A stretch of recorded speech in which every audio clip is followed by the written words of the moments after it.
Good evening, and welcome back to SL Tonight Presents Tales that Terrify. Last week we explored the chilling idea of love forced upon someone who wanted none of it. Tonight we turn to another kind of psychological pressure, the kind that comes from absolute certainty being challenged and a single decision that could change everything.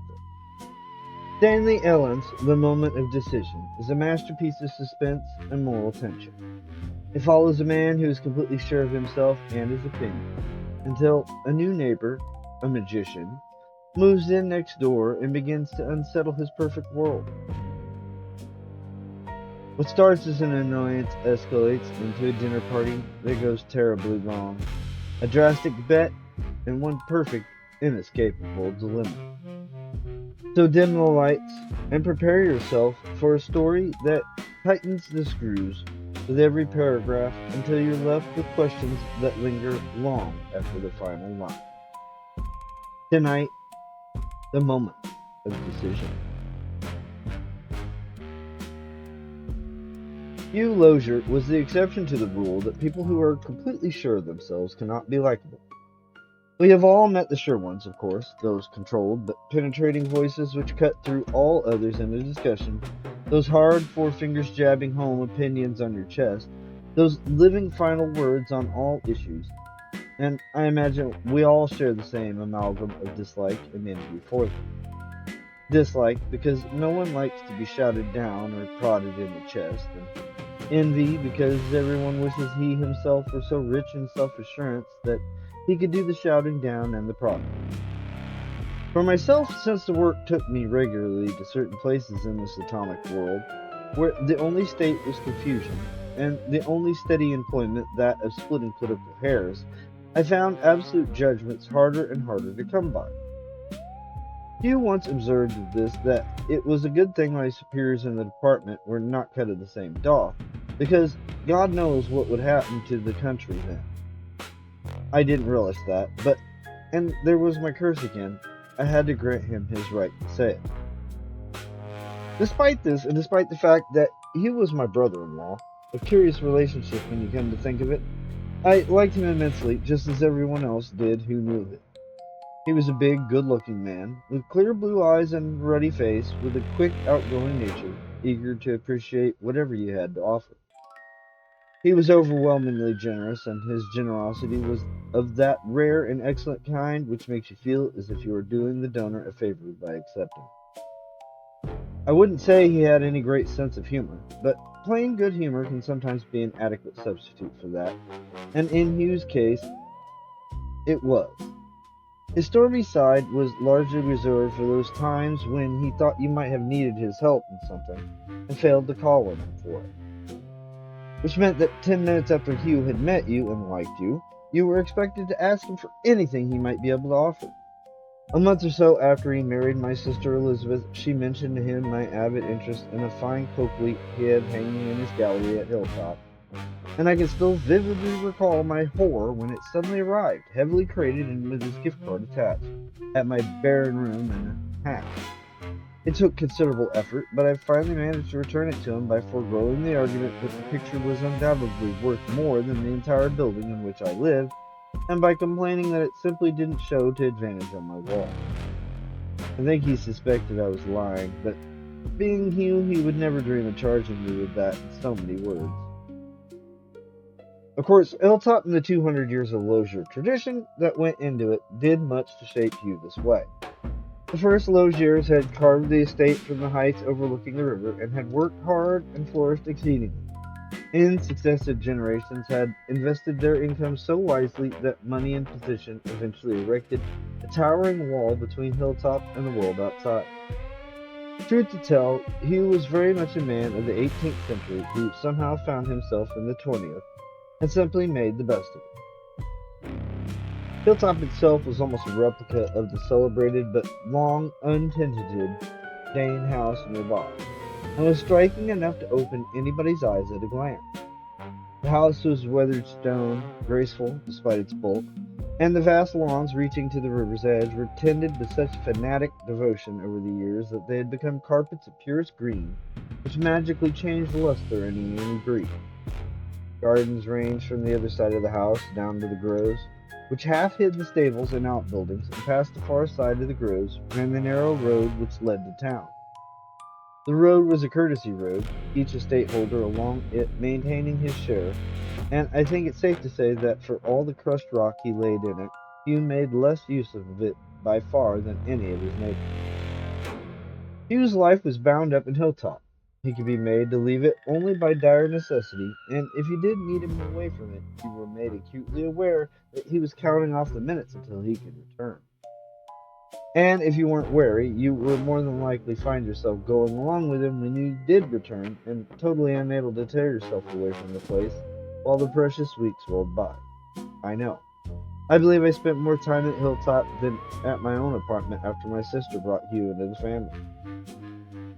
At one time I wondered how Elizabeth took to this marriage, considering that before she met Hugh, she had been as restless and flighty as she was pretty.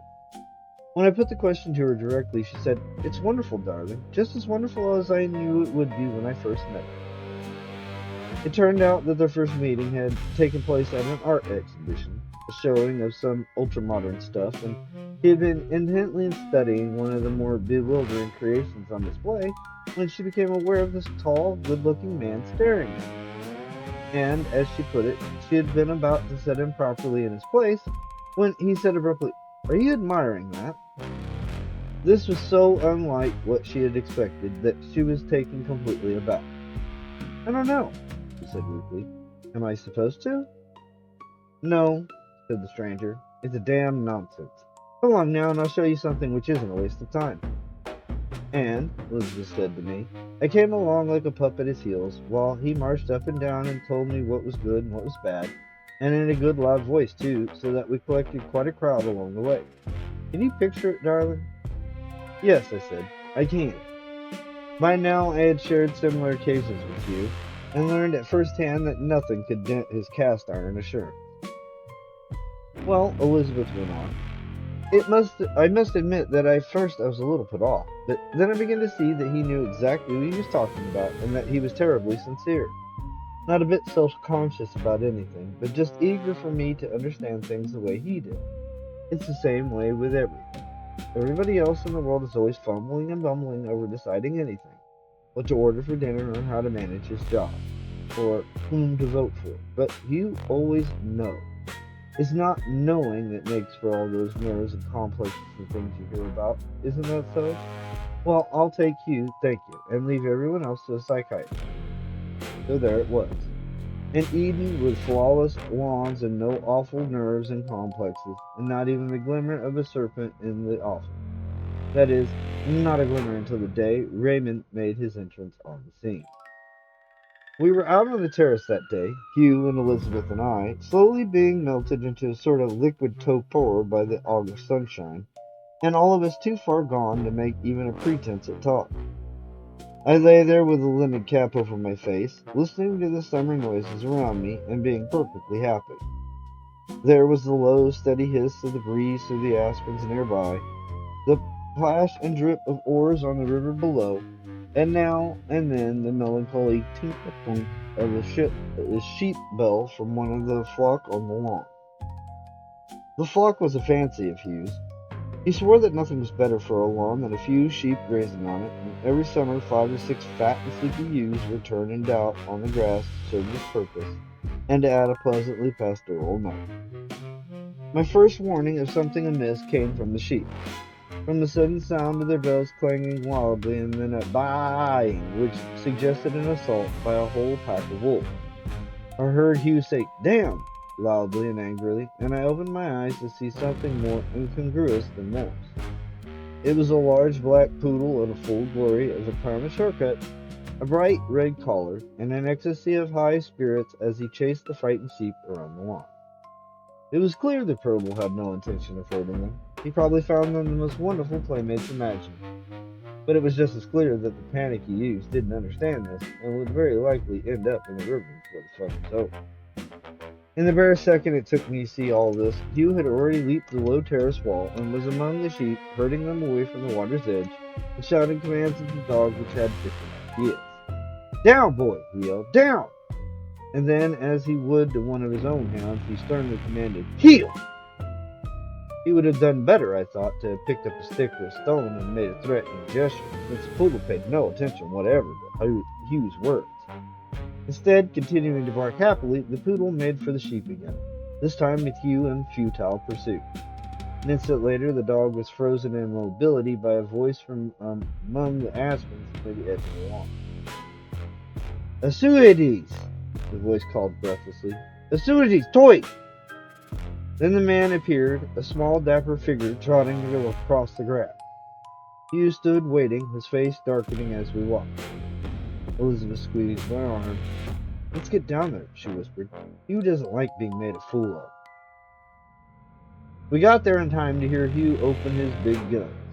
"Any man," he was saying, "who doesn't know how to train an animal to its place should know more." The man's face was all polite attention.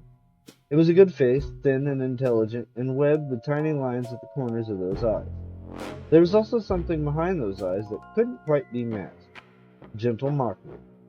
A glint of wry perception turned on the world like a camera lens. It was nothing anyone like Hugh would have noticed, but it was there all the same, and I found myself warming to it on the spot. There was also something tantalizingly familiar about the newcomer's face, his high forehead, and his thinning gray hair, but as much as I dug into my memory during Hugh's long and solemn lecture, I couldn't come up with an answer. The lecture ended with Hugh marching the best message of dog training, and by then it was clear that Hugh was working himself into a mood of forgiveness.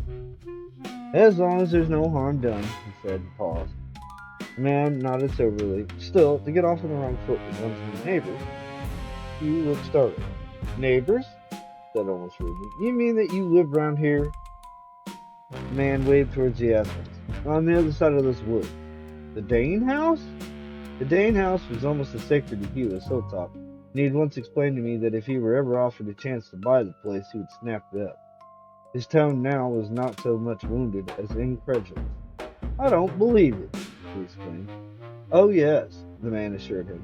"The Dane house. I performed there at a party many years ago, and always hoped that someday I might own it." It was the word "performed" which gave me my clue. That and the accent barely perceptible under the precise English. He had been born and raised in Marseille. That would explain the accent. And long before my time, he had already become a legend. "You're Raymond, aren't you?" I said. "Charles Raymond." "I prefer Raymond alone." He smiled in depreciation of his own small vanity. "And I am flattered that you recognize me." I don't believe he really was. Raymond the magician, Raymond the Great, would, if anything, expect to be recognized wherever he went. As the master of sleight of hand who had paled Thurston's star, as the escape artist who had almost outshone Houdini, Raymond would not be inclined to underestimate himself. He had started with the standard box of tricks which makes up the repertoire of most professional magicians. He had gone far beyond that to those feats of escape which, I suppose, are known to all of us by now. The lead casket sealed under a foot of lake ice, the welded steel straitjackets, the vault of the Bank of England, the exquisite suicide knot which noosed throat and doubled legs together so that the motion of a leg draws the noose tighter around the throat, all these Raymond had escaped from. And then at the pinnacle of fame he had dropped from sight, and his name had become relegated to the past. When I asked him why, he shrugged. "A man works for his money or for the love of his work. If he has all the wealth he needs and no more love for his work, why go on?" "But to give up a good career," I protested. "It was enough to know that the house was waiting here." "You mean," Elizabeth said, "that you never intended to live any place but here?" "Never. Not once in all these years." He laid a finger along his nose and winked broadly at him. "Of course, I made no secret of this to the Dane estate, and when the time came for them to sell, I was the first and only one approached." "You didn't give up an idea easily," she said in an edged voice. Raymond laughed. "Idea? It became an obsession, really. Over the years, I've traveled to many parts of the world, but no matter how fine the place, I knew it could not be as fine as that house on the edge of the woods there, with a river at its feet and the hills beyond. Someday, I would tell myself, when my travels are done, I will come here and, like Candide, cultivate my garden." He ran his hand abstractedly over the poodle's head and looked around with an air of great satisfaction. "And now," he said, "here I am." Here he was indeed, and it quickly became clear that his arrival was working on a change on Hilltop. Or, since Hilltop was so completely a reflection of Hugh, it was clear that a change was being worked on Hugh. He became irritable and restless, and more aggressively sure of himself than ever. The warmth and good nature were still there. They were as much a part of him as his arrogance. But he now had to work a little harder at it. He reminded me of a man who is bothered by a speck in the eye, but can't find it, and must get along with it as best he can. Raymond, of course, was the speck, and I got the impression at times that he'd rather enjoyed the role.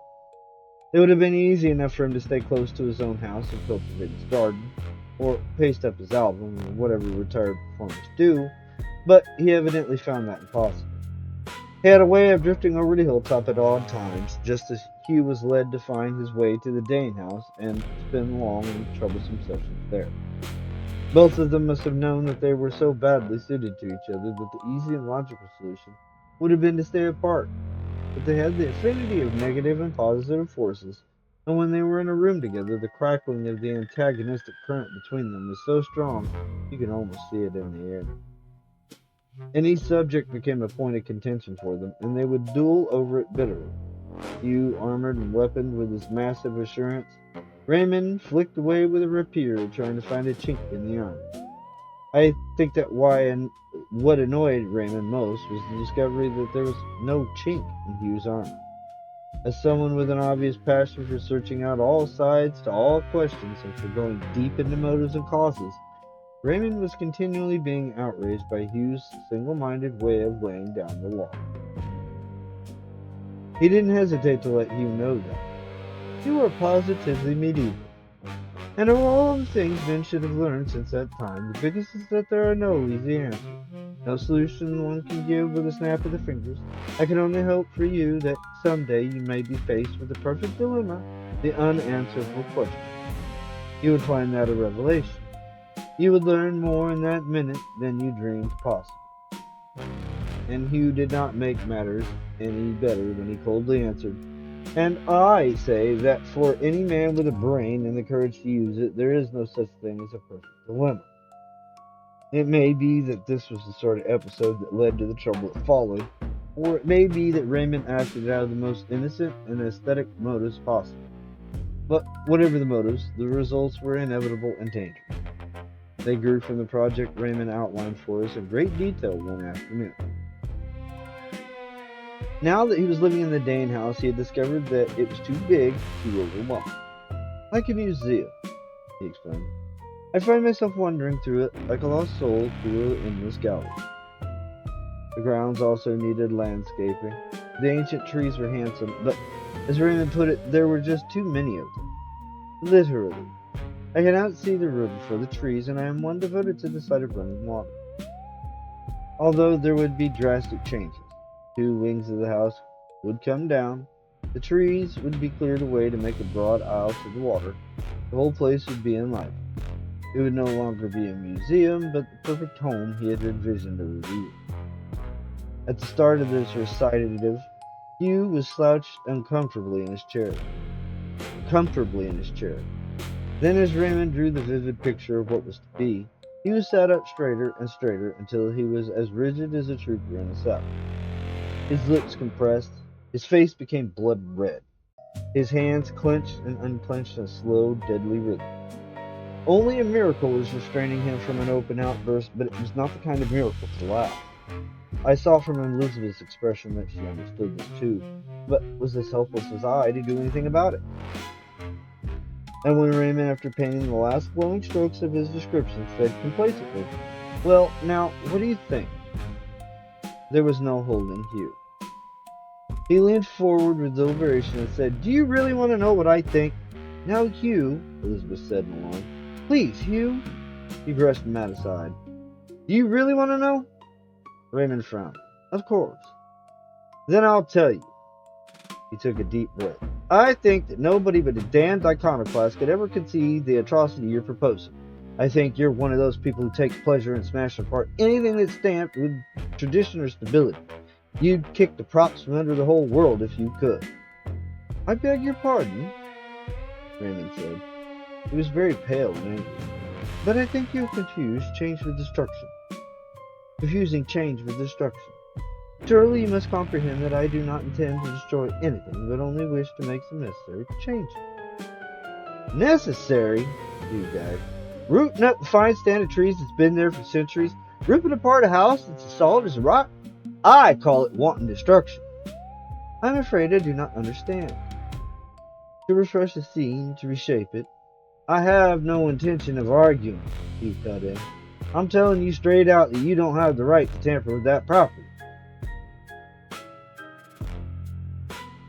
They were on their feet now, facing each other truculently, and the only thing that kept me from being really frightened was the conviction that Hugh would not become violent and that Raymond was far too level-headed to lose his temper. Then the threatening moment was magically past. Raymond's lips suddenly quirked in amusement, and he studied Hugh with courteous interest. I see. I was quite stupid not to have understood at once. This property, which, I remarked, was a little too much like a museum, is to remain that way, and I am to be its custodian. Caretaker of the past, one might say, curator of its relics. He shook his head smilingly. But I'm afraid I'm not quite suited to that work. I lift my hat to the past, it's true, but I prefer to court the present. For that reason, I will go ahead with my plans and hope that they do not make an obstacle to our friendship. And yeah, that was ridiculous. I remember thinking when I left next day for the city in a long hot week at my desk that Raymond had carried off the affair very nicely, and that, thank God, it had gone no further than it did. And yeah, I read it that way because I thought it was the other guy still talking. It's how it has it written. So I was completely unprepared for Elizabeth's call at the end of the week. It was awful, she said. It was the business of Hugh and Raymond in the Dane house, but worse than ever. She was counting on my coming down to Hilltop the next day. There couldn't be any question about that. She had planned a way of clearing up the whole thing, but I simply had to be there to back her up. After all, I was one of the few people Hugh would listen to. He was depending on me. Depending on me for what? I didn't like the sound of it. And as for Hugh's listening to me, Elizabeth, isn't that stretching a good deal? I can't see him wanting my advice on his personal affairs. If you're going to be touchy about it, I'm not touchy about it, I retorted. I just don't like getting mixed up in this thing. Hugh's quite capable of taking care of himself. Maybe too capable. What does that mean? Oh, I can't explain now, she wailed. I can tell you everything tomorrow. And darling, if you have any brotherly feelings, you'll be here on the morning train. Believe me, it's serious. I arrived on the morning train in a bad state. My imagination was one of the overactive kind that can build a cosmic disaster out of very little material, and by the time I arrived at the house, I was prepared for almost anything. But on the surface, at least, all was serene. Hugh greeted me warmly. Elizabeth was her cheerful self, and we had an amiable lunch and a long talk which never came near the subject of Raymond or the Dane house. I said nothing about Elizabeth's phone call, but thought of it with a steady growing sense of outrage until I was alone with her. Now, I said, I'd like an explanation of all this mystery. Lord knows what I expected to find out here, but it certainly wasn't anything I've seen so far. And I'd like some accounting for the bad time you've given me since that call. All right, she said grimly, and that's what you'll get. Come along. She led the way on a long walk through the gardens and past the stables and outbuildings. Near the private road, which lay beyond the last grove of trees, she suddenly said, When the car drove you up to the house, did you notice anything strange about this road? No, I didn't. I suppose not. The driveway to the house turns off too far away from here. But now you'll have the chance to see for yourself. I did see for myself. The chair was set squarely in the middle of the road, and on the chair sat a stout man, placidly reading a magazine. I recognized the man at once. He was one of Hugh's stable hands, and he had the patient look of someone who had been sitting for a long time, and expects to sit a good deal longer. It took me only a second to realize what he was there for, but Elizabeth wasn't leaving anything to my deductive powers. When we walked over to him, the man stood up and grinned at us. William, Elizabeth said, would you mind telling my brother what instructions Mr. Lozier gave you? Sure. Mr. Lozier told us there was always supposed to be one of us sitting right here, and any truck we saw that might be carrying construction stuff or such like for the Dane house was to be stopped and turned back. All we had to do was tell them it's private property and they were trespassing. If they laid a finger on us, we'd just call in the police. That's the whole thing. Have you turned back any trucks? Elizabeth asked for my benefit. The man looked surprised. Why, you know that, Miss Lozier, he said. There was a couple of them the first day we were out here, and that was all. There wasn't any fuss either, he explained to me. None of those drivers wants to monkey with trespass. When we were away from the road again, I clapped my hand on my forehead. It's incredible, I said. You must know we can't get away with this. That road is the only one to the Dane place, and it's been in public use so long that it isn't private anymore. Elizabeth nodded. And that's exactly what Raymond told Hugh a few days back. He came over here in a fury, and they had quite an argument about it. And when Raymond said something about hauling Hugh off the court, Hugh answered that he'd be glad to spend the rest of his life in litigation over this business. But that wasn't the worst of it. The last thing Raymond said was that Hugh ought to know that force only invites force, and ever since then I've been expecting a war to break out here any minute. Don't you see? That man blocking the road is a constant provocation, and it scares me. I can understand that. And the more I considered the matter, the more dangerous it looked. But I have a plan, Elizabeth said eagerly, and that's why I wanted you here. We're having a dinner party tonight, a very small, informal dinner party. It's to be a sort of peace conference. You'll be there, and Dr. Wyman, he likes you both a great deal, and, she hesitated, Raymond. No, you mean he's actually coming? I went over to see him yesterday, and he had a long talk. I explained everything to him, about neighbors being able to sit down and come to an understanding, and about brotherly love, and no, it must have sounded dreadfully inspirational and stickly, but it worked. He said he'd be there. I had a foreboding. Does Hugh know about this? About the dinner? Yes. I mean about Raymond's being there. No, he doesn't. And then when she saw me looking hard at her, she burst out defiantly with, well, something had to be done, and I did it, that's all. Isn't it better than just sitting and waiting for God knows what? Till we were all seated around the dining room table that evening, I might have conceded the point. Hugh had been visibly shocked by Raymond's arrival, but then, apart from a sidelong glance at Elizabeth, which had volume to it, he managed to conceal his feelings well enough. He had made the introductions gracefully, kept up his end of conversation, and, all in all, did a creditable job of playing host. Ironically, it was the presence of Dr. Wyman which made even this much of a triumph possible for Elizabeth, and which then turned it into a disaster. The doctor was an eminent surgeon, stocky and gray-haired, with abrupt, positive way about him. Despite his own position in the world, he seemed pleased as a schoolboy to meet Raymond, and in no time at all they were as thick as thieves. It was when Hugh discovered during dinner that nearly all attention was fixed on Raymond and very little on himself, that the mantle of good host started to slip, and the fatal flaws in Elizabeth's plan showed through. There are people who enjoy entertaining lions and who take pleasure in reflected glory, but Hugh was not one of them. Besides, he regarded the doctor as one of his closest friends, and I have noticed that it is the most assured of men who can be the most jealous of their friendship. And when a prized friendship is being encroached on by the man one loathes more than anyone else in the world, all in all, by simply imagining myself in Hugh's place and looking across the table at Raymond, who was gaily and unconcernedly holding forth, I was prepared for the worst. The opportunity for it came to Hugh when Raymond was deep in discussion of the devices used in effecting escapes. They were innumerable, he said. Almost anything one could seize on would serve as such a device. A wire, a scrap of metal, even a bit of paper. At one time or another he'd used them all.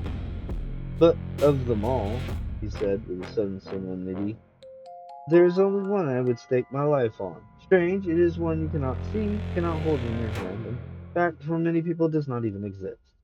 Yet it is the one I have used most often and which has never failed. The doctor leaned forward, his eyes bright with interest. And it is the knowledge of people, my friend, or as it may be put, a knowledge of human nature. To me it is as vital an instrument as the scalpel is to you. Oh, said Hugh, and his voice was so sharp that Phil's eyes were instantly turned on him. You make sleight of hand sound like a department of psychology.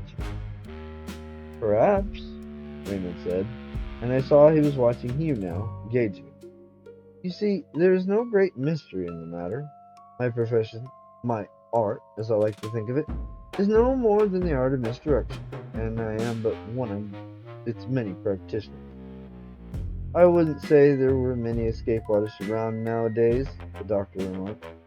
True, Raymond said, but you will observe I refer to the art of misdirection. The escape artist, the master of legerdemain. There are a handful who practice the most exotic form of that art, but what of those who engage in the work of politics, of advertising, or salesmanship? He laid his finger along his nose to the familiar gesture and went, I'm afraid they have all made my art their business. The doctor smiled. Since you haven't dragged medicine into it, I'm willing to go along with you, he said. But what I want to know is exactly how does this knowledge of human nature work in your profession? In this way, one must judge a person carefully. Then, if he finds in that person certain weaknesses, he can state a false premise and it will be accepted without question. Once the false premise is swallowed, the rest is easy. The victim will then see only what the magician wants him to see, or will give his vote to that politician, or will buy merchandise because of that advertising. He shrugged. And that is all there is to it. Is it? He said. But what happens when you're with people who have some intelligence and won't swallow the false premise? How do you do your tricks then? Or do you keep them on the same level as selling beads to the savages? Now that's uncalled for, Hugh, the doctor said. Man's expressing his ideas, no reason to make an issue of them. Maybe there is, Hugh said, his eyes fixed on Raymond. I have found he's full of interesting ideas. I was wondering how far he'd want to go when backing them up. Raymond touched the napkin to his lips with a precise little flip, and then laid it carefully on the table before him. In short, he said, addressing himself to Hugh, you want a small demonstration of my art? It depends. I don't want any trick cigarette cases or rabbits out of the hat or any damn nonsense like that. I'd like to see something good. Something good, echoed Raymond reflectively. He looked around the room, studied it, and then turned to Hugh, pointing towards the huge oak door which was closed between the dining room and the living room, where we had gathered before dinner. That door is not locked, is it? No, Hugh said. It isn't. It hasn't been locked for years. But there is a key to it. Hugh pulled out his keychain and with an effort detached a heavy, old-fashioned key. Yes, the same one we used for the butler's pantry. He was becoming interested despite himself. Good. No, do not give it to me. Give it to the doctor. You have faith in the doctor's honor, I am sure? Yes, said the Hugh dryly. I have. Very well. Now, doctor, will you please go to that door and unlock it? The doctor marched to the door with his firm, decisive tread, thrust the key into the lock, and turned it. The click of the bolt snapping into place was loud in the silence of the room.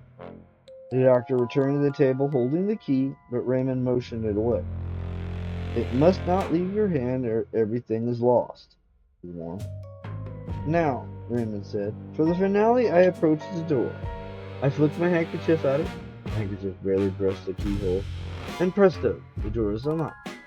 The doctor went to it. He seized the doorknob, twisted it dubiously, and then watched with genuine astonishment as the door swung silently open.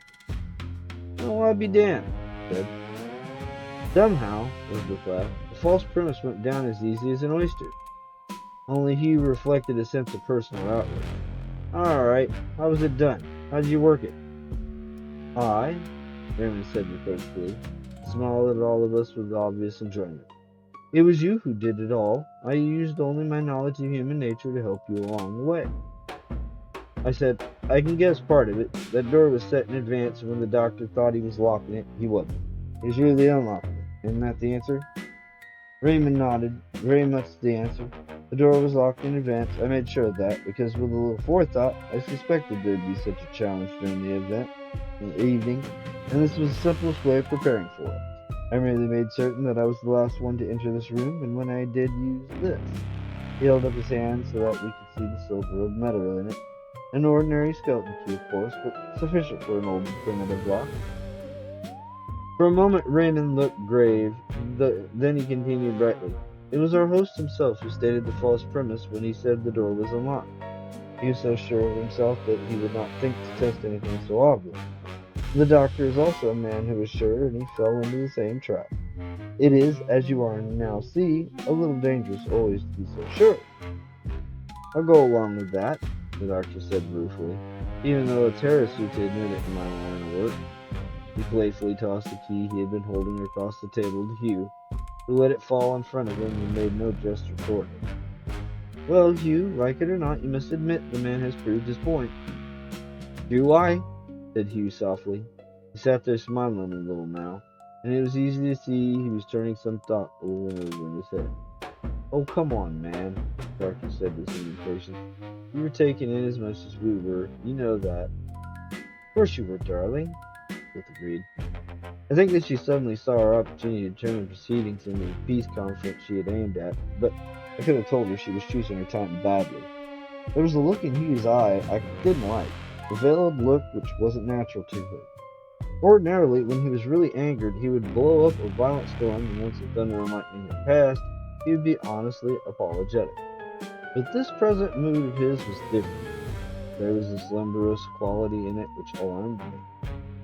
He hooked one arm over the back of his chair and rested the other on the table, standing halfway around to fix his eyes on Raymond. I seem to be a minority of one, he remarked, but I'm sorry to say I found your little trick disappointing. Not that it wasn't cleverly done, I'll grant that, alright, but because it wasn't any more than you'd expect from a competent blacksmith. Now there's a large helping of sour grapes, the doctor jeered. Hugh shook his head. No, I'm simply saying that where there's a lock on a door and the key to it in your hand, no great trick to open it. Considering our friend's reputation, I thought we'd see more from him than that. Raymond grimaced. Since I had hoped to entertain, I must apologize for disappointing. Oh, as far as entertainment goes, I have no complaints. But for a real test... A real test? Yeah, something a little different. Let's say a door without any locks or keys to tamper with. A closed door which can be opened with a fingertip, but which is nevertheless impossible to open. How does that sound to you? Raymond narrowed his eyes thoughtfully, as if he were considering the picture being presented to him. Sounds most interesting. Tell me more about it. No, Hugh said, and from the sudden eagerness in his voice, I felt that this was the exact moment he'd been looking for. I'll do better than that. I'll show it to you. He stood up brusquely, and the rest of us followed suit, except Elizabeth, who remained in her seat. When I asked her if she wanted to come along, she only shook her head and sat there watching us hopelessly as we left the room. We were bound for the cellars, I realized, when Hugh picked up a flashlight along the way. But for a part of the cellars I had never seen before. On a few occasions I had gone downstairs to help select a bottle of wine from the racks there, but now we walked past the wine vault and into a long, dimly lit chamber behind it. Our feet scraped loudly on the rough stone, the walls around us showing the stains of seepage, and warm as the night was outside, I could feel the chill of dampness turning my chest to goose sweat. When the doctor shuddered and said hollowly, "These are the very tombs of Atlantis," I knew I wasn't alone in my feeling, and felt some relief at that. We stopped at the very end of the chamber, before what I can best describe as a stone closet built from floor to ceiling in the farthest angle of the walls. It was about 4 feet wide, and not quite twice that in length, and its open doorway showed impenetrable blackness inside. He reached into the blackness and pulled a heavy door into place. That's it, said abruptly. Plain solid wood, 4 inches thick, fitted flush into the frame so that it's almost airtight. It's a beautiful piece of carpentry, too. The kind they practiced 200 years ago. No locks or bolts. Just a ring set to each side used as a handle. Pushed the door gently and it swung open noiselessly at his touch. See that? The whole thing's bounced so perfectly on the hinges that it moves like a feather. Well, what's it for? I asked. It must have been made for a reason. Hugh laughed shortly. It was. Back in the bad old days when a servant committed a crime, and I suppose it had to be more of a crime than talking back to one of the ancient years, he was put in here to repent. Since the air inside was good for only a few hours at the most, he either repented damn soon or not at all. And that door, the doctor said cautiously, that impressive door of yours which opens at a touch to provide all the air needed, what prevented the servant from opening it? Look, he said, flashed his light inside the cell and was crowded behind him to peer in. A circle of light reached across the cell to its far wall and picked out a short, heavy chain hanging a little above the head level with a U-shaped collar dangling from its bottom link. I see, Raymond said, and they were the first words I'd heard him speak since we'd left the dining room. It is truly ingenious. The man stands with his back against the wall, facing the door. The collar is placed around his neck, and then, since it's cleverly not made for a lock, it is clamped there, hammered around his neck. The door is closed, and the man spends the next few hours like someone on an invisible rack, reaching out with his feet to catch the ring on the door which is just out of reach. If he's lucky, he may not strangle himself in this iron collar, but may live until someone chooses to open the door for him. My God, the doctor said, you make me feel as if I were living through it. Raymond smiled faintly. I have lived through many such experiences, and believe ultimate moment of terror, panic, when the heart pounds so madly you think it will burst through your ribs, and the cold sweat soaks clear through you in the space of one breath. That is when you must take yourself in hand, must dispel all weakness, and remember all the lessons you have ever learned. If not, he whisked his hand across his green throat. Unfortunately for the usual victim of such a device, he concluded sadly, since he lacks the essential courage and knowledge to help himself, he succumbs. But you wouldn't, he said. I have no reason to think so. You mean, and the eagerness was creeping back into Hugh's voice, stronger than ever, that under the very same conditions as someone chained in there 200 years ago, you could get the door open? The challenging note was too strong to be brushed aside lightly. Raymond stood silent for a long minute, face strained with concentration before he answered. Yes, it would not be easy. The problem is made formidable by its very simplicity, but it can be solved. How long do you think it'd take you? An hour at the most. He would come a long way around to get to this point. He asked the question slowly, savoring it. You want to bet on that? Now, wait a minute, the doctor said. I don't like any part of this. And I vote we adjourn for a drink. I put in. Fun's fun, but we'll all wind up with pneumonia playing games down here. Neither Hugh nor Raymond appeared to hear a word of this. They stood staring at each other, Hugh waiting on pins and needles, Raymond deliberating, until Raymond said, What is this bet you offer? This. If you lose, you get out of that dang house and set a month in seltzer. If I win? It's not easy for Hugh to say it, but he finally got it out. And I'll be the one to get out, and if you don't want to buy the Hilltop, I'll arrange to up the first coming. For anyone who knew Hugh, it was so fantastic, so staggering a statement to hear from him that none of us could find words at first. It was the doctor who recovered most quickly. You're not speaking for yourself, Hugh, he won. You're a married man. Elizabeth's feelings have to be considered. Is it a bet? Hugh demanded of Raymond. Do you want to go through with it? We control the horizontal. We control the vertical. SL tonight, Tales That Terrify returns. Please stand by. Looking for stories that'll keep you up at night? SL Tonight presents 3 terrifying collections straight from the vault. Tales That Terrify, on record. Tales from the Vault and Papers from the Vault. Real horror, real chaos, real entertainment. Available now. Don't sleep on these, or you might not sleep at all. Buy my book! He's right, you know?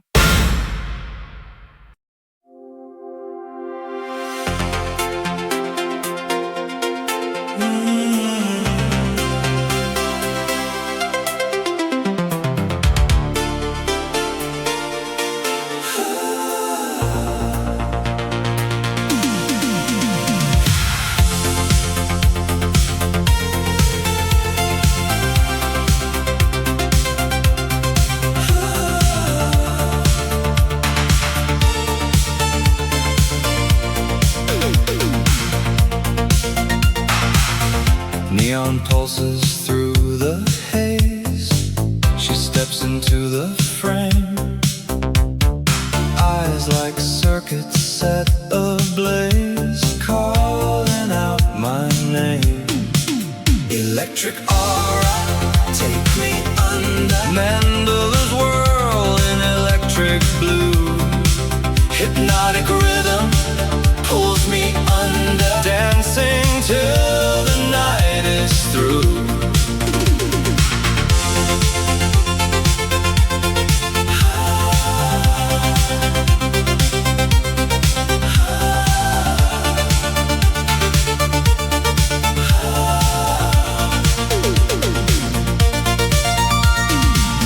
arms spin around her form. Digital rain in slow motion. Every move becomes the storm, lost inside the ocean. Electric aura, take me under. Mandela's whirl in electric blue. Hypnotic rhythm pulls me under. Dancing till the night is through.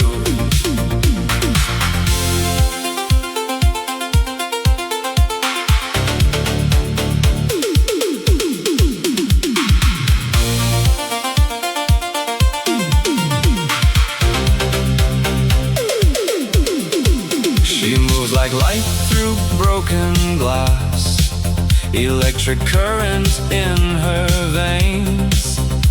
Every circle pulls me fast into the endless chains.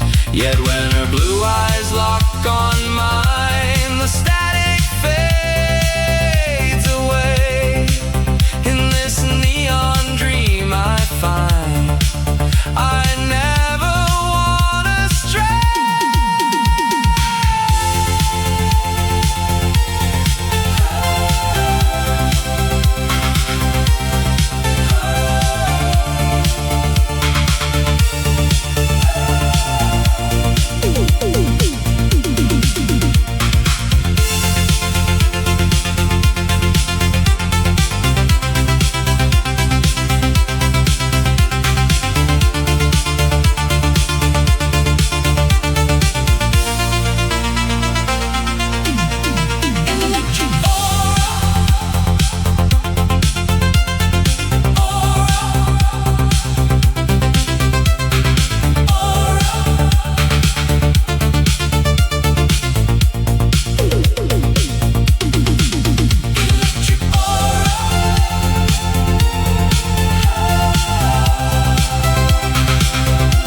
We control the horizontal.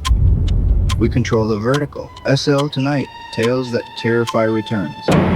Please stand by and prepare for the next terrifying tale.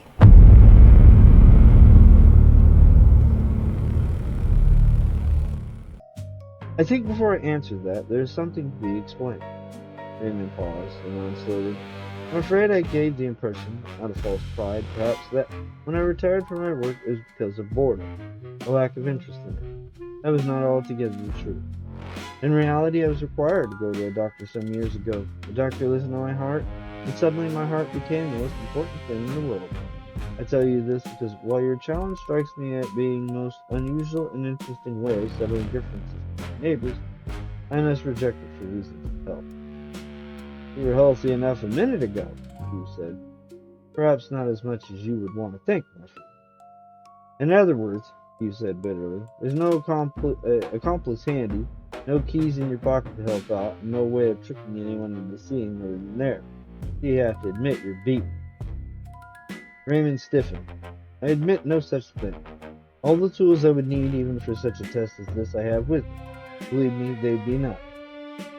Hugh laughed aloud, and the sound of it broke into small echoes all down the corridors behind him. It was that sound, I am sure, the living contempt in it, rebounding from wall to wall around us, which sent Raymond into the cell.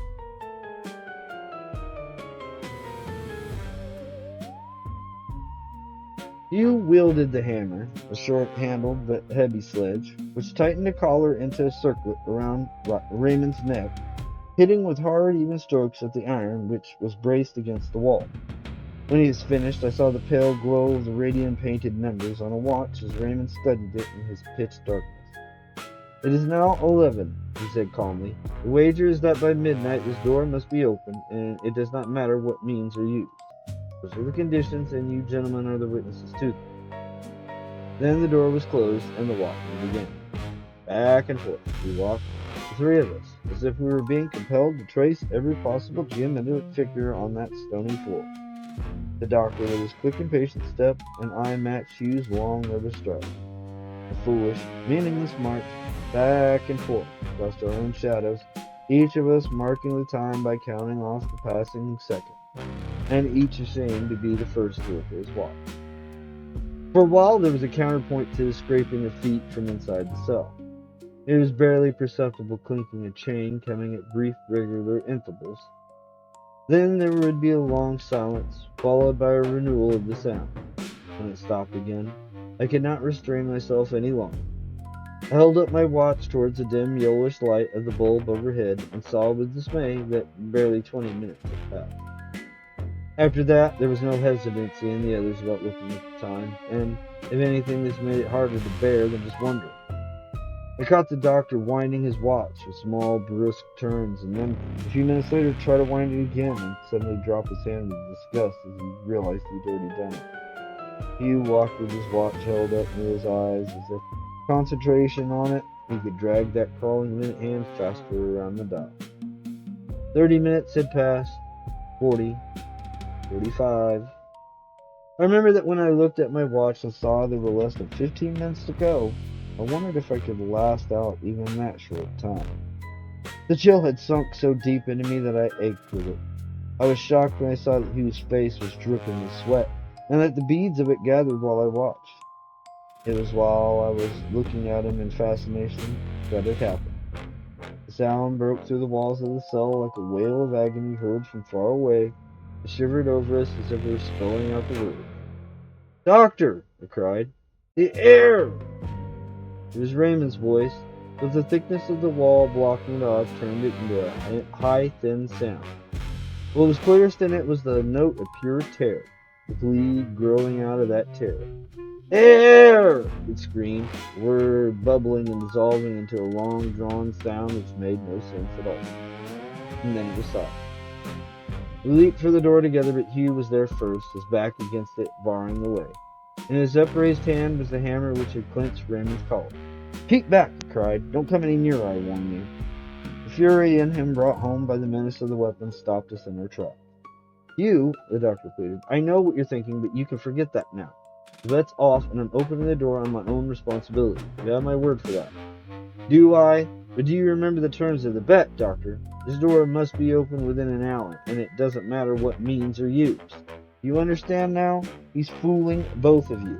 He's faking a death scene so that you'll push open the door and win his bet for him. But it's my bet, not yours, and I have the last word on it." I saw from the way he talked, despite the shaking tension in his voice, that he was in perfect command of himself, and it made everything seem that much worse. "How do you know he's faking?" I demanded. The man said he had a heart condition. He said there was always time in a spot like this when he had to fight panic and could feel the strain of it. What right do you have to gamble with his life? Damn it, don't you see he never mentioned any heart condition until he smelled a bet in the wind? Don't you see he set his trap that way, just as he locked the door behind him when he came to dinner? But this time, nobody will spring it for him. Nobody. "Listen to me," the doctor said, and his voice cracked like a whip. "Do you concede that there's one slim possibility of that man being dead in there or dying? Yes, it is possible. Anything is possible. I'm not trying to split hairs with you. I'm trying to tell you that if a man is in trouble, every second counts, and you're stealing that time from him.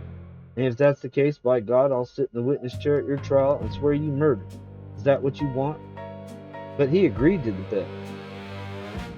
Hugh didn't say that, I did. Hugh's head sank forward on his chest, but his hands still tightly gripped the hammer. I could hear the breath drawing heavily in his throat, and when he raised his head, his face was gray and haggard. The torment of indecision was written in every pale, sweating line. And then I suddenly understood what Raymond had meant that day when he told Hugh about the revelation he might find in the face of a perfect dilemma. It was a revelation of what a man may learn about himself when he is forced to look into his own depths, and Hugh had found it at last. In that shadowy cellar, while the relentless seconds thundered louder and louder in our ears, we waited to see what he would do.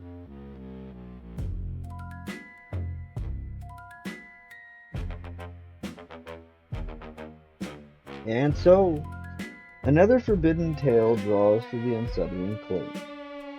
Stanley Ellin's The Moment of Decision is a brilliant example of how a short story can deliver maximum impact with economy and precision. It doesn't rely on monsters or violence, it relies on character, certainty, and the terrifying weight of a single choice. The open-minded nature of the ending is masterful. It forces us to sit with the moral questions long after the story is over. If tonight's tale left you thinking about the dangers of absolute certainty, the power of a single decision, or how quickly a perfect world view can be upended, I'd love to hear your thoughts in the comments. Personally, me, myself, and I, again, he agreed to the bet. He could have just said no and not did it. So, no, it's not on Hugh. Again, he's just sticking to the bet. Not to mention the fact that Hugh's right. They made a bet. And he opened up the door and it turned out he is faking. I mean, this is like a Schrodinger's cat sort of situation, right?